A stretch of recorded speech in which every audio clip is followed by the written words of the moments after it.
გამარჯობა,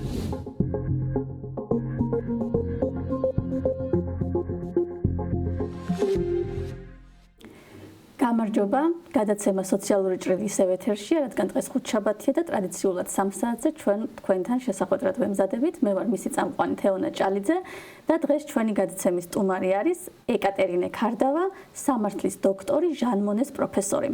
ძალიან დიდი მადლობა ეკა რომ გამონახეთ დატვირთული დროიდან.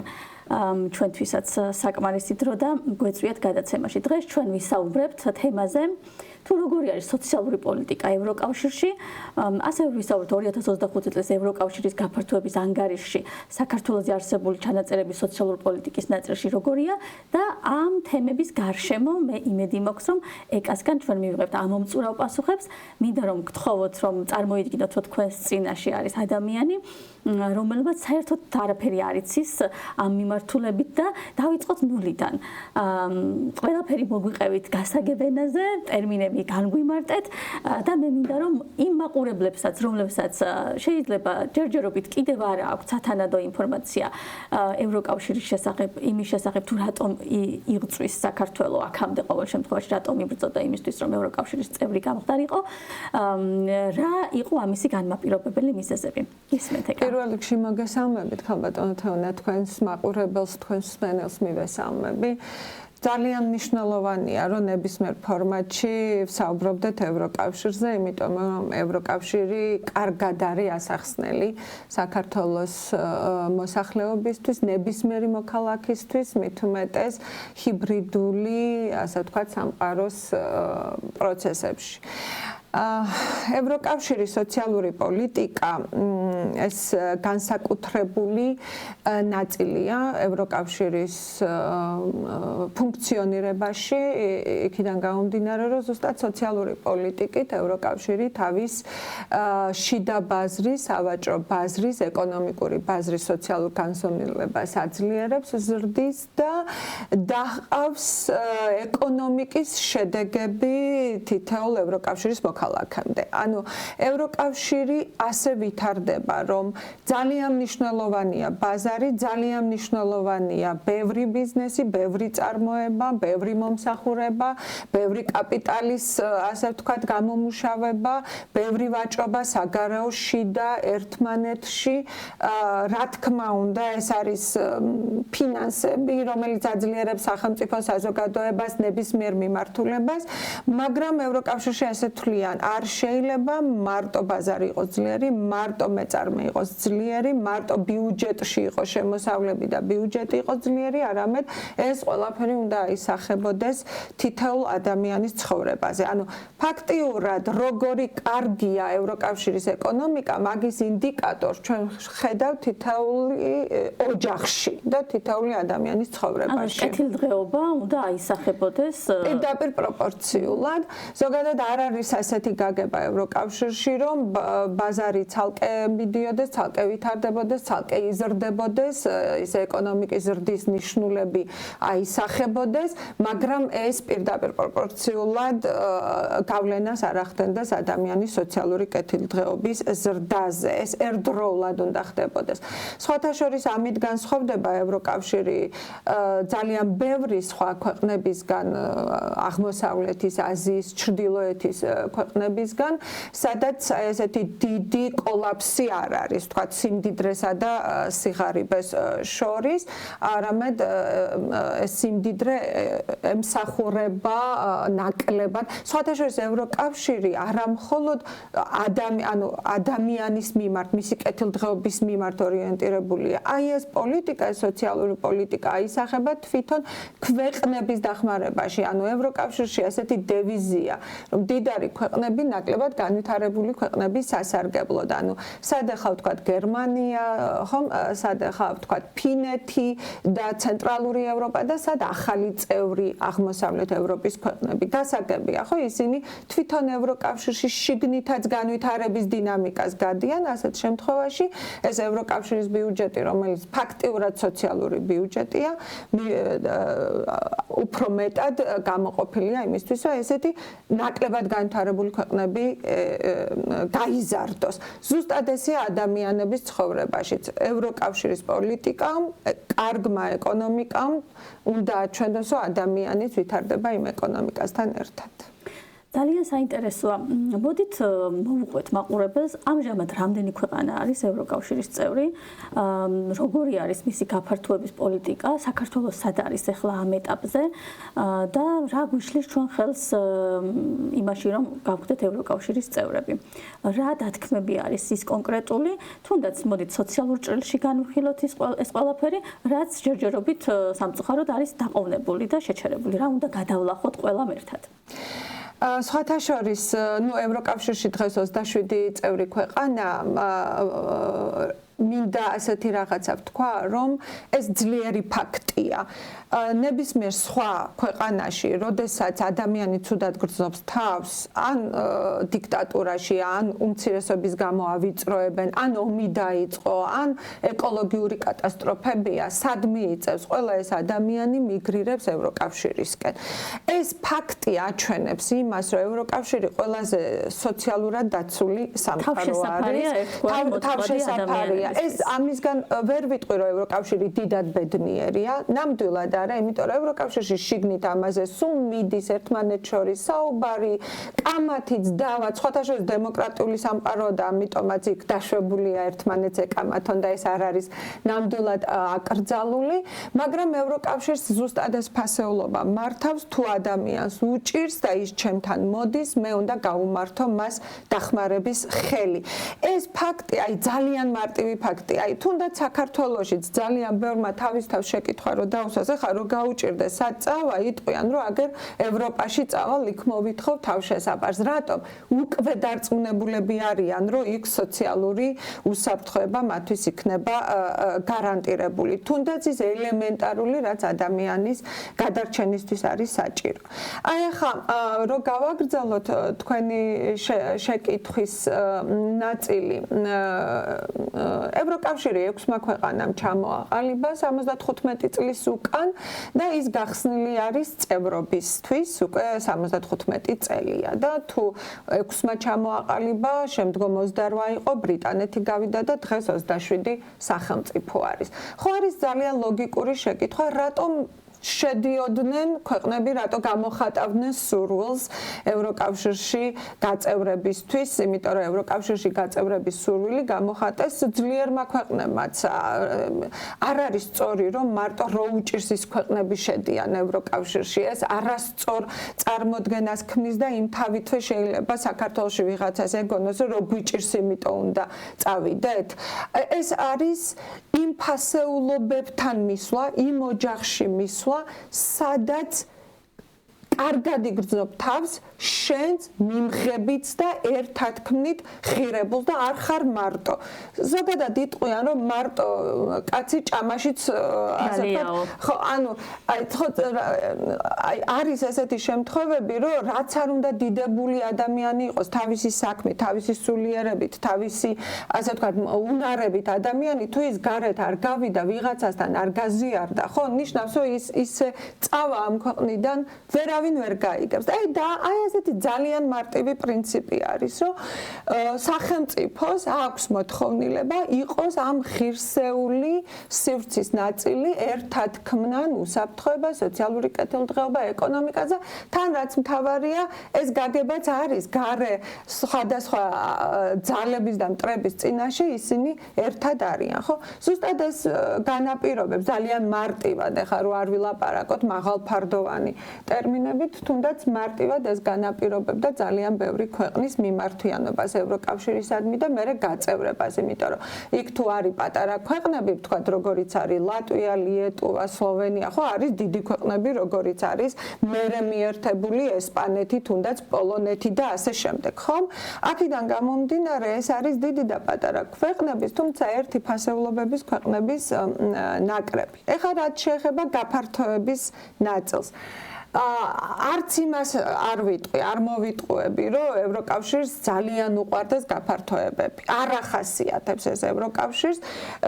თუ სხვადასხვა საერთაშორისო ორგანიზაციებს შევადარებთ, ევროკავშირი ყველაზე ნელა ფართოვდებოდა. მთელი ამ 75 წლის განმავლობაში სულ 21 წევრი დაიმატა, ლამის საუკუნე გადის. ამიტომ, როდესაც ევროკავშირი იღებს გაფართოებაზე გადაწყვეტილებას, ეს არის ძალიან დიდი ხნის ნაფიქრი, შიგნით ძალიან ნაკამათები, ერთმანეთთან ძალიან ნაჩხუბარი და ბოლოს რაღაც ერთ აზრზე, ასე ვთქვათ, მოსულები. ამიტომ ეს გაფართოება, რაც 2023 წელს ევროკავშირმა გამოაცხადა და თქვა, რომ მე გავხსენი ახალი გაფართოების ტალღა, ნიშნავს, რომ მიიღო ევროკავშირმა ეს გადაწყვეტილება, მძიმედ თუ მარტივად, მით უმეტეს ჩვენ ვიცით, რომ ძალიან მძიმე დროში მის ტერიტორიაზე ფაქტიურად ომიანობის პერიოდში და ზუსტად აქ ის 10 ქვეყანა, რომელიც შევიდა ამ გაფართოების ტალღაში და მათ შორის საქართველოს განსაკუთრებული ადგილი აქვს, იმიტომ რომ ზღვის გადმოხმა ქვეყანა ქვია მაგას. პირდაპირ გაგებით ის არ არის ევროპის კონტინენტზე სახმელეთო განგრძობადობაზე და მოდით ასე ვთქვათ, ისტორიული საგამონაკლისო გადაწყვეტილება მიიღო ევროკავშირმა საქართველოს მიმართ, თუმცა უნდა ვთქვა, რომ იმ დროინდელი საქართველოც იბრძოდა იმისთვის, რომ ზუსტად იქ დამკვიდრებულიყო და ხან ჩხუბობდა, ხან არგუმენტები ჰქონდა, მაგრამ ყოველ შემთხვევაში იბრძოდა, რომ იქ მოხვედრილიყო და ეს ორმხრივი თანხვედრი პროცესი დასრულდა ასეთი. მე ვერ ვიტყვი, რომ ევროკავშირი ყოველთვის ამბობს კის. ევროკავშირს უთქვამს უარი სხვადასხვა ქვეყნებისთვის. ამიტომ სულაც არ იყო გამორიცხული ევროკავშირს ეთქვა საქართველოსთვის უარი, იმიტომ რომ ეს მისი ოჯახია, მისი შიდა პოლიტიკა. იცით რა არის? პირველ რიგში ეს არის მისი ინტერესების, მისი მოქალაქეების, მისი ქვეყნების ამბავი. ჩვენ კარზე ვიღაცა რო გვიკაკუნებს ოჯახში, სანამ არ გავიხედებით და არ ვნახავთ ვინ არის, უსაფრთხოდ არ გრძნობთ თავს, მანამდე არ ვახებთ კარს და ევროკავშირმა დაუშვა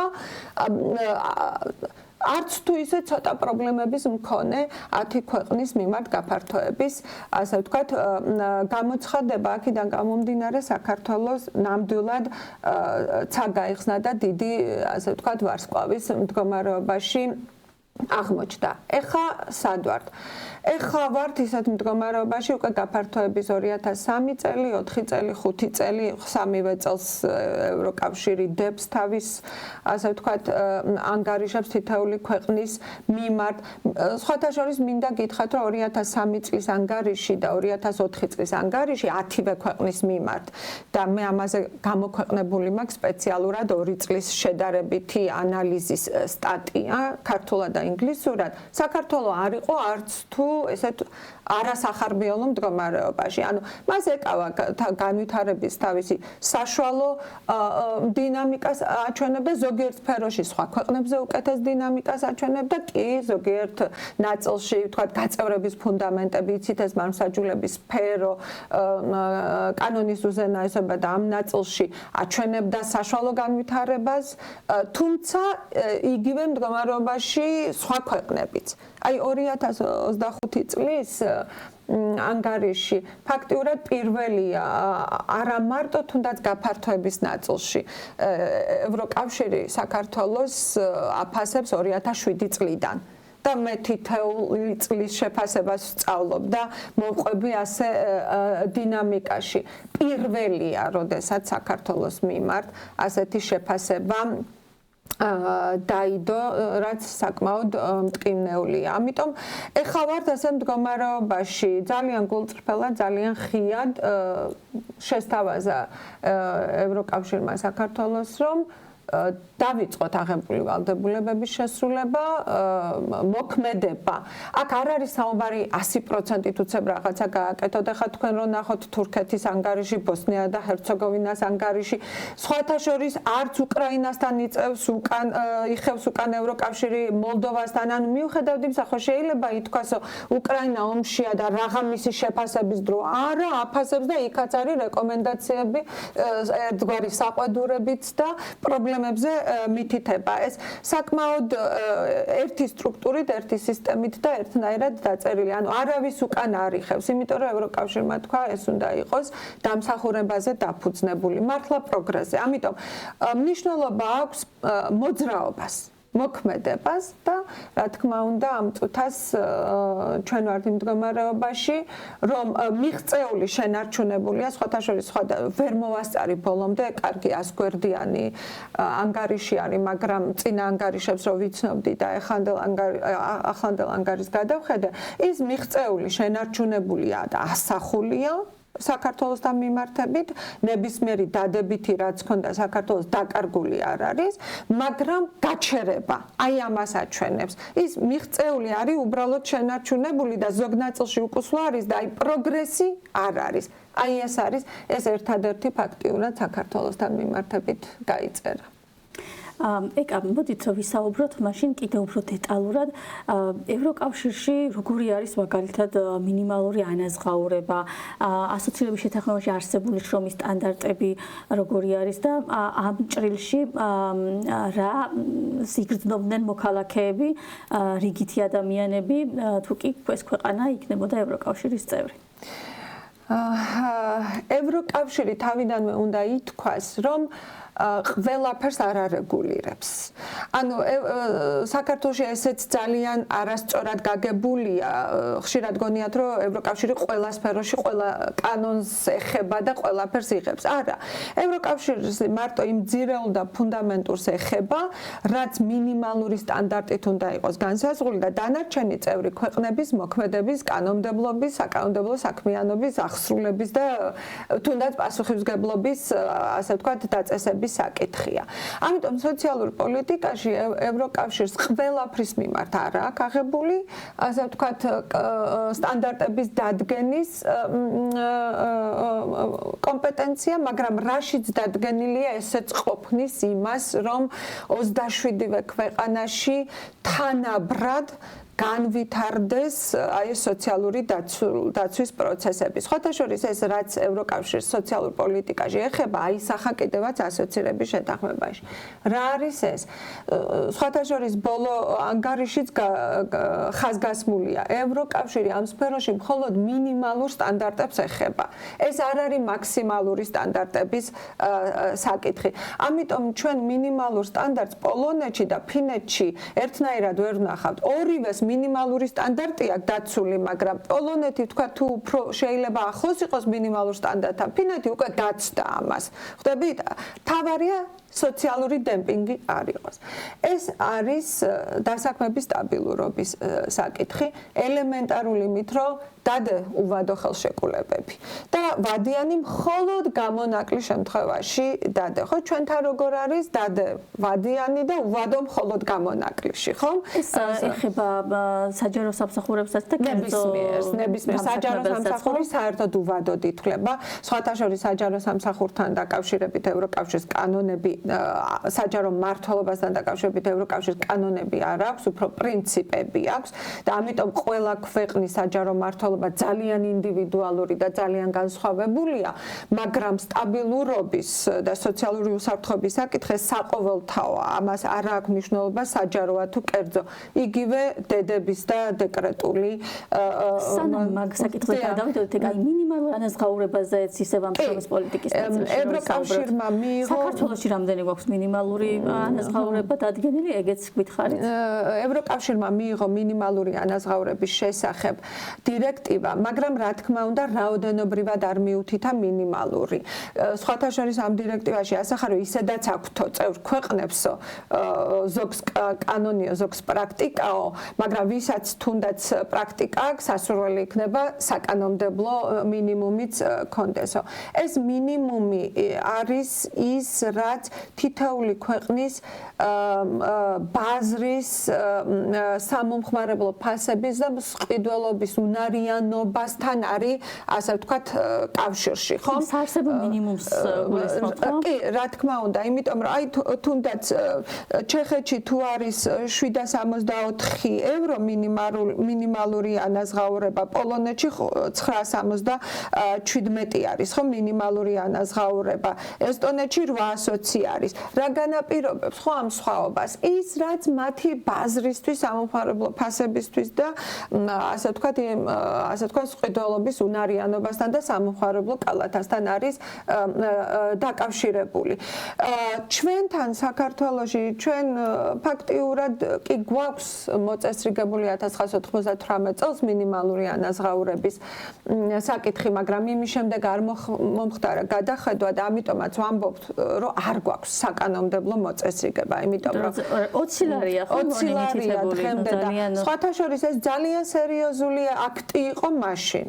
ძალიან შესაბამისი, მაგრამ სახელმწიფოს ნება იყოს მინიმალური შემდეგ უკვე ნამდვილად არ შეესაბამება არსებულ რეალობას და გამოწვევებს. კი, და ის აქტი მაშინ იყო სერიოზული ნების გამოხატვა სახელმწიფოს მხრიდან და ეს ის პერიოდია თუ 20 ლარი მინიმალურ ანაზღაურებად იქნა მიღებული 8 ლარი შემწეობები იყო, ხვდებით? ანუ და თუ იმ პერიოდის საჯარო სამსახურისში დასაქმებულთა ხელფასებს შევადარებთ, ნახევარი იყო, იმიტომ რომ ფაქტიურად 40 და 45 ლარი იყო. ანუ სერიოზული გამომყარებელი აქტი მივიღეთ 1998 წელს. იმის შემდეგ ის არ შეცვლილა და რა თქმა უნდა, ისევე როგორც არ შეცვლიდა მინიმალური საარსებო მინიმუმის დათვლის მეთოდოლოგია. და ევროპის ქვეყნებში სხვანაირად ითვლება ეს საარსებო მინიმუმი. ჩვენს ქვეყანაში უკვე 25 წელზე მეტი არის, მე მგონი არ შეცვლილა ეს მეთოდოლოგიაც და მისი შემადგენლობა შრომის უნარიანი ადამიანის ყოველთვიური კი, ნუ რა თქმა უნდა, ჩვენ სხვათა შორის აქედან გამომდინარე, რადგან ჩვენ მინიმუმი არა გვაქვს, ხომ? ძალიან დიდი თუნდაც დიდი დიაპაზონია ანაზღაურებებს შორის. განა არ უნდა იყოს განსხვავებული ანაზღაურებები. აუცილებლად უნდა იყოს ყველა სფეროს თავისი სპეციფიკა აქვს, მაგრამ ძალიან დიდია, როგორ შეიძლება ვიღაცას 200 ლარი კონდეს ანაზღაურება, თუნდაც სერვისის სფეროში და იგივე სერვისის სფეროში, მე არ ვამბობ თვით დასაქმებულებზე, რომელიც ფაქტიურად თან მეწარმე პირები არიან და თან ასე ვთქვათ გამომუშავებაზე, მე ვამბობ კლასიკურ დასაქმებულზე, რომელსაც დამსაქმებელი ყავს და დაქვემდებარებულია, ხო? და ვიღაცას კონდეს ვთქვათ 8000 ლარი, იმიტომ რომ მინიმუმი არა გვაქვს. ევროკავშირის მინიმუმი არ ნიშნავს, რომ ზუსტად ეს ანაზღაურება აქვს. თუ პოლონეთში 977-ია მინიმუმი, შეიძლება 2500 ევრო კონდეს ანაზღაურება, მაგრამ ყველა მიცის, რომ ეს არის საარსებო მინიმუმი და ამის ქვემოთ არავითარ შემთხვევაში. ზღვარი იციან ყოველ შემთხვევაში და მიღწეული ცხოვრებისთვის და არსებობისთვის საკმარისია ეს თანხა, საქართველოში რაც არის დადგენილი, ნამდვილად არ არის საკმარისი არსებობისთვის. აქვე მინდა ერთი პატარა ასე ვთქვათ დეზინფორმაციასაც უპასუხო, აქ მუდმივად აპელირებს იმაზე საუბარი, რომ თუ ჩვენ მინიმალურ ანაზღაურებას მივიღებთ, დასაქმება განახევდება, გაანთავისუფლებენ თანამშრომელს, იმიტომ რომ ბიზნეს ტვირთია, ან ბიზნესი უნდა დაიხუროს მაშინ. იცით, არ არის ეს სწორი. რამდენი წელი ამაზე ვსაუბრობთ, იმიტომ რომ აი ახლა ბოლო მონაცემებით მთლიანად ევროკავშირში უმუშევრობა არის 5 რაღაც პროცენტი. ესე იგი, ევროკავშირს თუ შეუძლია შეინარჩუნოს დასაქმება და არც ბიზნესი გაკოტრდა ამის გამო და მინიმალური სოციალური უსაფრთხოება უზრუნველყოფილია თითეული ადამიანისთვის, ნიშნავს, რომ ესე იგი ჩვენ რაღაცა არასწორად გვესმის და ხო შეიძლება კარგი მაგალითები გავიაზროთ და ისე განვახორციელოთ ეს რეფორმა. ეხლა იმ სოციალურ პოლიტიკასთან დაკავშირებით არის კიდე ერთი მნიშვნელოვანი ნიუანსი. მე სპეციალურად მოვიტანე ეს შარშანდელი მონაცემები არის და გადავამოწმე და იგივე მონაცემებია წელსაც. როგორია თუნდაც პენსიის მინიმუმი? ძალიან საინტერესოა და აქტუალური. იმიტომ რომ ესეც ხო სოციალური პოლიტიკის ნაწილი არის. პენსიის მინიმუმი ევროკავშირს არ აქვს დადგენილი. ეს წევრ ქვეყნებს აქვს დადგენილი, მაგრამ წევრმა ქვეყნებმა მიაბეს პენსიის მინიმუმი იმ თუნდაც სახელფასო მინიმუმს. რატომ? ის რომ ადამიანი არ მუშაობს პენსიაზეა. განა არ ჭირდება ზუსტად ის საცხოვრისი მინიმუმი, როგორც თუნდაც დასაქმებულ ადამიანს ჭირდება, ხომ?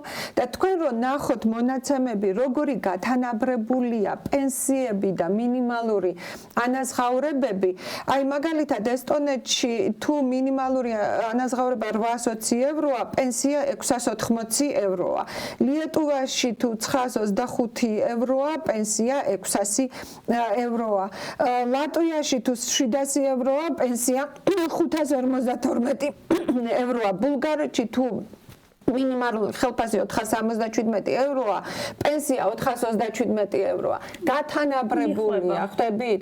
ანუ იმ მოხუცის და ხანდაზმულობის მიმართ ზუსტად იგივე ზრუნვა არის, ისევე უყურებენ მის საჭიროებებს, როგორც თქვათ ახალგაზრდა, რომელიც მიდის სამსახურში, ან საპენსიო ასაკამდე, რომელიც მიდის სამსახურში და მუშაობს, იმიტომ რომ მისი მინიმუმი უზრუნველყოს. სხვათა შორის ეს არის ძალიან კარგი მომენტი. გარიყულობის წინააღმდეგ ბრძოლა არის და თაობათა შორის კონსოლიდაციის საკითხია. ჩვენ ეს გვიწერია ასოცირების შეთანხმებაში, რომ არ უნდა ხდებოდეს ასაკობრივი ნიშნით, თუნდაც ძალიან განსხვავებული მიდგომები იმ საჭიროებების ნაწილშიც.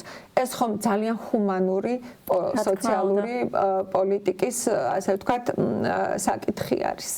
ერთი საკითხი მინდა გავიხსენო ხელფასების სხვაობასთან დაკავშირებით ისაუბრეთ და ხშირად არის ხოლმე სოციალურ ქსელში ძალიან დიდი გამოხმაურება ხოლმე იმ მომენტში, როცა საშუალო ხელფასის შესახებ გამოითვლება ხოლმე და დაიდება ხოლმე და როდესაც საშუალო ხელფასს აცხადებენ რაღაცა კონკრეტულ თანხას, იქ ძალიან ბევრი ადამიანი წერს, რომ რანაირად საშუალო ხელფასი, როდესაც ძალიან მცირეა, თქვათ, ჩემი ხელფასი, ჩემი მეზობლის ხელფასი და შემდეგ და ეს საშუალო ხელფასის გამოცვლის მეთოდოლოგიაც სწორედ ესეთი არის, რომ ვიღაცას რომ 10,000 აქვს ხელფასი და ვიღაცას რომ 100 ლარი აქვს, ის 10,000 ლარი გაიყოფა და 5,050 ლარი გამოდის საშუალო ხელფასი, ასე გვეუბნებიან ხოლმე და ეს დიდი მითქმა-მოთქმას იწვევს ხოლმე საზოგადოებაში. სხვათა შორის სტატისტიკის ნაწილი, აი ამ გაწევრების 35 თავს შორის ერთ-ერთი მნიშვნელოვანი თავია. ანუ ნებისმიერ ქვეყანას ხო ეკუთვნის 35 თავში შეასრულოს ვალდებულებები იმისთვის, რომ იმ ოჯახში შევიდეს, რა ოჯახშიც უკვე დადგენილი სტანდარტებია, ხომ? და აი სოციალური პოლიტიკა, გაწევრების ფუნდამენტები, უსაფრთხოება, ტრანსპორტი, გარემოს დაცვა, ხომ? ზუსტად ასე თანაბარ მნიშვნელოვნად არის სტატისტიკა. სტატისტიკის სფეროში ჩვენ ცალკე მოთხოვნები გვაქვს. ეხლა თქვენ რაც დააყენეთ ეს საკითხი, ზუსტად მაგასთან არის დაკავშირებული. სწორი სტატისტიკა, მისი მეთოდოლოგია, მისი კლასიფიცირება, სწორი ინდექსების გამოყვანა, იმიტომ რომ სწორი რიცხვები ჩვენ გვაძლევს შესაძლებლობას წარმოდგენა შევიქმნათ ამა თუ იმ სფეროზე, ქვეყანაზე თუ, რა ვიცი, სექტორზე თუ სხვადასხვა, ასე ვთქვათ, ასპექტებზე და რა თქმა უნდა, ჩვენ ცალკე გვაქვს რეკომენდაციები და ცალკე გვაქვს შესაძლებელი ვალდებულებები სტატისტიკის სფეროში, ეს ესე მარტივად, რა თქმა უნდა, არ ითვლება, რომ საშუალო სტატისტიკური მონაცემებით ითვლებოდეს დღეს საშუალო ხელფასი. ეკა მოდით ვისაუბროთ, როგორი არის ევროკავშირის ქვეყნებში დედის დაცვა, ესე სწორად ვამბობ ამ ტერმინს და რა სოციალური პაკეტები არსებობს ამ შემთხვევაში შობადობის გაზრდა, როგორ ხდება ხელშეწყობა უფრო სწორედ და დემოგრაფიული პრობლემები ჩვენ ქვეყანაში ძალიან აქტუალური არის ბოლო პერიოდში, სულ კლება გვაქვს შობადობის და გარდაცვალების მაჩვენებელი უფრო მაღალია, რაც ძალიან ცუდი და საგანგაშო არის ჩვენნაირი ერისთვის. გისმენთ? ძალიან კარგი შეკითხვა, თეონა და ჩემთვის ძალიან მტკივნეული, იმიტომ რომ მთელი ჩემი პროფესიული ცხოვრება შევალია ამ საკითხის, თან არ ვიცი ბრძოლას, არ ვიცი დაყენებას, რამდენი საკანონმდებლო წინადადებით ვარ შესული საქართველოს პარლამენტში. სხვათა შორის, როცა საჯარო მოხელე ვიყავი, იმ საჯარო მოხელის პოზიციიდანაც კი მაქვს საკანონმდებლო, ასე ვთქვათ, წინადადებები დაყენებული და მიბრძოლია თუ რამე პოზიტივი და პროგრესული შესულა ფაქტიურად შემიძლია თამამად თქვა, რომ ამ წინადადებების უკან, ასე ვთქვათ, ვიყავი. ევროკავშირს სპეციალური დირექტივა აქვს, სადაც ესე პროგნოზირებადი გამჭვირვალე შრომითი პირობების შესახებ და არის ესეთი პირადი საოჯახო ცხოვრებისა და პროფესიული ცხოვრების ბალანსირების დირექტივა, ასე ქვია. Work life, ასე არქვეს. თან რომ მუშაობდა, თან ცხოვრობა, ორივე ხო შენია და მაგისი ბალანსირების და აქ არის დედის დაცვის მთელი რიგი ინსტრუმენტები შემოტანილი. თავიდანვე უნდა ვთქვა, რომ ევროკავშირს დედის დეკრეტულ შვებულებაზეა განსაკუთრებული ყურადღება გამახვილებული. რა თქმა უნდა, სულ რამოდენიმე წელია შემოიტანა მამის შვებულება. ჩვენ ცოტა არასწორად გვესმოდა მამის დეკრეტულს უწოდებდით წინათ, მაგრამ ესე არ არის. ევროკავშირი თვლის, რომ ბავშვის მოვლის პირველადი უფლება დედას აქვს და ეს მეცნიერულად არის დადასტურებული და არა დისკრიმინაციის ნაწილი. დედას ყავს ის მუცლა, დედა მშობიარობს, დედა მეძუძური, დედასთან სჭირდება პირველი ბიოლოგიური კავშირი. ბავშვთა ესეთი მეცნიერული, მედიცინური ტერმინოლოგიებით და საფუძვლებით დედის დეკრეტზე აქვს განსაკუთრებული ყურადღება გამახვილებული. თუმცა რა თქმა უნდა, იქ არის მამის შვებულებაც, იქ არის მომვლელი შვებულება. ეს ძალიან საინტერესო არის. ანუ ვინც უვლის თუნდაც მშობელს მას სჭირდება წელიწადში რაღაცა დასვენება, ვისაც ყავს შშმ პირები, შვილები, მომვლელია. ანუ ბევრი ტიპის შვებულება გვაქვს, მაგრამ დედასთან დაკავშირებით გვაქვს ასეთი სტანდარტი დაცვის. აუცილებლად ადეკვატური უნდა იყოს მისი დეკრეტული შვებულების ანაზღაურება და ეს ტერმინი ადეკვატური ცალკე არის განმარტებული და ადეკვატური არ ნიშნავს ნებისმიერს, არამედ ნამდვილად იმ ახალშობილისთვის ბავშვის საუკეთესო ინტერესებისთვის და თვითონ დედის გაძლიერებისთვის. უყურეთ იქ რა არის გააზრებული. დედა გადადის სხვისი კმაყოფილების ქვეშ თუ ანაზღაურება არ ექნება. ანუ დედა რომ ბავშვობიარობს, მისი ბავშვის და თვითონაც სხვაზე ხდება დამოკიდებული და სხვაზე დამოკიდებული ქალი რანაირად იქნება ძლიერი, ან ზოგადად თავისუფალი და დამოუკიდებელი, ხომ? ამიტომ თვითონ დედას უნდა ქონდეს თავისი ადეკვატური ანაზღაურება. მეორე საკითხი ის არის, რომ აქ ძალიან ესეთი ცალსახა ევროკავშირი, რომ ეს უნდა იყოს თანაბრად საჯარო და კერძო სექტორში. მე ამიტომ ვუსმევ ხაზს, რომ ჩვენთან სხვადასხვანაირად გადაწყდა დედის დეკრეტული ანაზღაურების შვებულება საქართველოში. საჯარო დაწესებულებაში დასაქმებულისთვის დიახის ღირსეული, ასე ვთქვათ, მინიმუმით არის უზრუნველყოფილი, მაგრამ კერძო სექტორში დასაქმებულებისთვის ეს ისეთი მდგომარეობა არის, რომ ძალიან ბევრისგან ალბათ გაგიგია რა აზრი აქვს ჩვეულებრივ ანაზღაურებად შვებულებას ვიღებ და ერთ თვეში გავდივარ სამსახურშიო. ნუ წარმოუდგენელია. სხვათა შორის ევროკავშირი დედის დეკრეტული შვებულების რეგულირების დროს გულისხმობს იმას, რომ ოჯახი იყოს ერთიანი და დაცული. უყურეთ, ის ოჯახის ინტერესებთანაც მიდის, რომ აი დედას პირდაპირ გამოსაქცევი არ ექნეს ერთ თვეში და ორ კვირაში სამსახურში ანაზღაურების გამო ბავშვი არ დარჩეს. მარტო არ მოხდეს ჩვილი ბავშვის სხვის ხელში, ასე ვთქვათ, მოსავლელად აღმოჩნდა, აი ოჯახსაც კრავს ამით და ანაწილებს ესე ირიბად ამ ფუნქციებს და ეხმარება ირიბად თუ პირდაპირ დავარქვათ ოჯახის ამ ერთიანობას. ეხლა ჩვენ როდესაც ოჯახზე ვსაუბრობთ, ეგ არის ოჯახის დაცვა და ეს ნორმები ჩვენ არა გვაქვს, ასე ვთქვათ, საქართველოს კანონმდებლობაში. მეორე სტანდარტი დაცვის ეს არის, რომ როცა დედა არის დეკრეტულ შვებულებაში, ის არ უნდა გამოვიდეს სამსახურში. ის დეკრეტი უნდა მოილიოს და არსებობს იძულებითი დეკრეტის დიახს სტანდარტი ევროკავშირში. დამსაქმებელი არ მიიღებს იმ პერიოდის განმავლობაში დედას უკან სამსახურში, იმიტომ რომ დედა უნდა იყოს შვილთან. უყურეთ, დედა უნდა იყოს მეძუძური, დედა უნდა იყოს ბიოლოგიურ კავშირში თავის შვილთან. ეს არის გააზრებული ევროკავშირის დირექტივაში. აი ეგ არის ტრადიცია, ოჯახი და რეალურად ფასეულობები და მესამე რა თქმა უნდა განთავისუფლების ნაწილში უნდა იყოს დაცული. ჩვენთან ამ სამიდან ორსული ქალი კანონმდებლობის დონეზე არის განთავისუფლების ნაწილში დაცული, პრაქტიკაში შედარებით დაუცველია, ხოლო ის ორი სტანდარტი ჩვენ ფაქტიურად არა გვაქვს საქართველოს კანონმდებლობაში. სამწუხაროდ ნამდვილად და ერთ დეზინფორმაციასაც მინდა გამოვეხმაურო, ანუ ევროკავშირის წევრობა ოჯახის ფენომენის ნგრევას და ასე შემდეგ არ იწევს, ხო? დიახ, სხვათა შორის მე ნამდვილად არ მეგონა მე დაახლოებით 25-28 წელია ევროკავშირის ევროპული ინტეგრაციის საკითხებზე მიწევს მუშაობა და არ მეგონა რომ ჩვენ ამას ისევ დავუბრუნდებოდით ერთ დღეს და ჩვენ გადავლახეთ წარსულში. აქვე ბარემ ვიტყვი წმინდა თუნდაც კანონის მიერ დონეზე, არა პრაქტიკულ დონეზე ევროკავშირს არ აქვს უფლება შეეხოს ოჯახს და მიიღოს კანონები პირდაპირ ოჯახთან დაკავშირებით.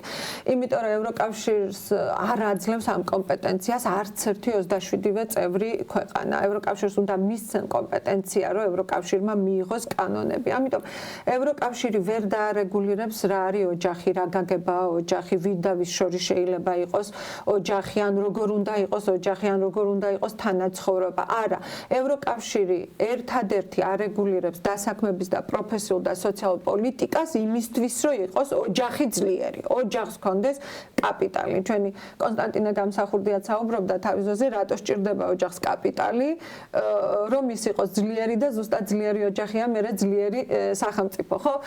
თუ ეხა გადავიტან მთელი ეს კონცეფცია, სხვანაირად ევროკავშირი ოჯახს ვერ ეხება. ვერც იმას იტყვის ქალი და კაცის ურთიერთობა ოჯახი და ვერც იმას იტყვის ორი კაცის ურთიერთობა ოჯახი. ვერავითარ შემთხვევაში ქორწინებას მოკლედ არ მოითხოვს, არ გვიკანონებს, არ ვაიძულებს ეს რომ ცხადი იყოს და ორჯერ ოთხი არის. ვერ ვიპოვით რაიმე დოკუმენტს, თუნდაც სამოქმედო გეგმას, არა თუ კანონს, თუნდაც სამოქმედო გეგმას, სადაც ევროკავშირი რომელიმე თავის წევრ ქვეყანას უთითებს, რა გაგების უნდა იყოს იმ ქვეყანაში ოჯახი. წარმოუდგენელია ესეთი რაღაცა. ანუ ეს ნარატივი რაც არის შემოგდებული, არის სწორედ პროპაგანდის შემოგდებული და ჩვენ არასწორად რომ ევროკავშირს დაგვაშორონ საზოგადოება არასწორად მიიყვანონ, მოკლედ არასწორი დამოკიდებულებები გაუჩინონ ევროკავშირის მიმართ. მე მგონია, რომ ჩვენ ძალიან ხშირად არასწორად გვესმის, როდესაც ევროკავშირი ამბობს, რომ ნებისმიერი ადამიანი ადამიანია და ნებისმიერი ადამიანის უფლებები უნდა იყოს დაცული, მათ შორის იქნება ის, მაგალითად საქართველოში იქნება ის მოქალაქე თუ არ იქნება მოქალაქე. ხომ აი წარმოგიდგენიათ საქართველოში ჩვენ მოქალაქეები ვართ და კი ბატონო, ვთქვათ მოქალაქეები დაცული ვართ, ხო? მაგრამ თუ ჩვენთან ცხოვრობს სხვა ქვეყნის მოქალაქე, ან მოქალაქეობის არ მქონე, არ უნდა იყოს დაცული? აი ამას გვეუბნება, ყველა უნდა იყოს დაცული. ევროკავშირი გვეუბნება, რომ ნებისმიერი უმცირესობა უნდა იყოს დაცული. უმცირესობები არიან განსხვავებულები, ხო? უმრავლესობებისგან განსხვავებულები არიან და ამ განსხვავების გამო არ უნდა იყონ, ასე ვთქვათ, დაჩაგრულები და აი ამ ნაწილში, როდესაც ამბობს ევროკავშირი, რომ იმ თუნდაც სექსუალური უმცირესობა, ეთნიკური უმცირესობა, რელიგიური უმცირესობა დაცული უნდა იყოს, უბრალოდ ამბობს იმას, რომ კანონი ერთნაირად გამოიყენე მის მიმართ და მოპყრობა სერვისები იყოს ერთნაირი. არ იყოს დისკრიმინაციული მიდგომა. დისკრიმინაცია თუ და დასაქმების ნაწილში არ იყოს დისკრიმინაცია, სასამართლო, ასე ვთქვათ, დავის დროს მოსამართლე ზუსტად ისეთნაირად უნდა იყოს იმის დავის დროს, როგორც ვთქვათ, მე თუ მექნებოდა დავა. მომსახურების და სერვისების მიწოდების დროს. ამაზე არის საუბარი და მართალი გითხრათ, ეს საქართველოს ხო ისტორიულად არც ესწავლება. ჩვენ ახლა უცებ რომ გადავახვიოთ წლები წესით ჩვენგან მოდიოდა ზუსტად ეს გაგება და მე აქვე ძალიან თამამად ვიტყვი რომ ევროკავშირისთვის ქრისტიანული წესრიგი ძალიან მნიშვნელოვანია. ევროკავშირს ეს განაპირობებს. შეიძლება ევროკავშირის ოფიციალური პირები და პოლიტიკოსები არ გამოდიან და ამას ყოველდღიურად არ გვეუბნებიან ჩვენ ქრისტიანობა და რელიგია და ეს მაგრამ მთელი ეს ქრისტიანული წესრიგის 10 მცნება ასულია სახელმწიფო მმართველობის დონეზე. რომ დავიწყოთ, ხომ აი არაკაცკლადან, ანუ უსაფრთხოება, კრიმინალთან ბრძოლა, არიმრუშო ოჯახის პატიოსნება, ანუ შენი თავი ღმერთად არ წარმოიდგინო და აბსოლუტურად ასულია და სახელმწიფო პოლიტიკად არის გადაცეული და ჩვენ ზუსტად უნდა გვესმოდეს, რომ ევროკავშირისთვის ეს ქრისტიანული ასპექტები, მსოფლმხედველობა ძალიან მნიშვნელოვანია. ყოველთვის იყო ეს ევროპისთვის გამაერთიანებელი და დღესაც ასე რჩება. ეკა მინდა მოვასწროთ საუბარი რამდენიმე წუთი დაგვრჩა სულ. აი როგორი არის კმაყოფილებისა და ბედნიერების ინდექსის კვლევის შედეგები 2025 წელს? საერთოდ რა არის ეს კვლევა, რა კრიტერიუმებით ფასდება აქ ქვეყნები თუ მოქალაქეები და სად არის საქართველო ამ კვლევაში? ეს ძალიან კარგი კვლევაა, რომელიც ყოველწლიურად ტარდება და ამით რა თქმა უნდა ნახულობენ სად არის რეგრესი, სად არის პროგრესი. რეალურად იკვლევენ ადამიანების სად გრძნობენ შედარებით ბედნიერად და კმაყოფილად თავს. ეს არ არის აბსოლუტური ბედნიერება, ხომ? მაგრამ შედარებით სად უფრო თუნდაც მშვიდად და დაცულად გრძნობენ თავს. და 153 ქვეყნის კვლევა არის ჩატარებული. და საქართველო არის 91 ადგილზე. თუ ჩვენ შევხედავთ ვინ არის პირველ ადგილებთან უფრო ახლოს, ხომ? ეს არის ევროპის ქვეყნები. დიახ, აქ არის კანადაც, აქ არის იაპონიაც, მაგრამ ძირითადი წილი მოდის აი ამ კმაყოფილი და ბედნიერი მოსახლეობისა მოდის ევროკავშირზე. ეს იმას არ ნიშნავს, რომ იქ არ უჭირთ, არ აქვთ ტრაგედიები, არ ტირიან. ეს არის ზოგადი შეფასება იმისა ერის საზოგადოება როგორ გრძნობს თავს. სხვათა შორის ძალიან მნიშვნელოვანია თვითონ აი ამ კმაყოფილების და ინდექსის დინამიკაში ევროპის ქვეყნები რა ასე ვთქვათ ზრდას აჩვენებენ. ეს არასწორად გაჟღერდა ერთი პერიოდი საქართველოში. მაგალითად ირლანდია აჩვენებს რაღაც 9%, როდესაც სერბეთი აჩვენებს 10%. ეხლა რაშია საქმე? ეს ძალიან მნიშვნელოვანია. ეს საქმე იმაშია, რომ გარკვეული ნიშნულები უკვე შეასრულეს, თქვა ცენტრალური ევროპის, ჩრდილოეთ ევროპის ქვეყნებმა, ხოლო ის ახალი აღმოსავლეთის ქვეყნები, რომელიც პოსტსაბჭოთა ქვეყნები იყვნენ, შევიდნენ ევროკავშირში, ეხლა აშენებენ ზუსტად იმ კმაყოფილებითა და ბედნიერებით სავსე საზოგადოებას და მათი დინამიკა უფრო სწრაფია. ის მდგრადი და ძლიერი ევროპის ქვეყნები უკვე მიღწეული აქვთ და ინარჩუნებენ. ამიტომაც შეიძლება აჩვენოს ზრდა 1%, მაგრამ ეს სასწაულია იმ 1%-საც რომ აჩვენებს, იმიტომ რომ იქ უკვე მიღწეულია ადამიანის დაცულობის ძალიან მაღალი სტანდარტი.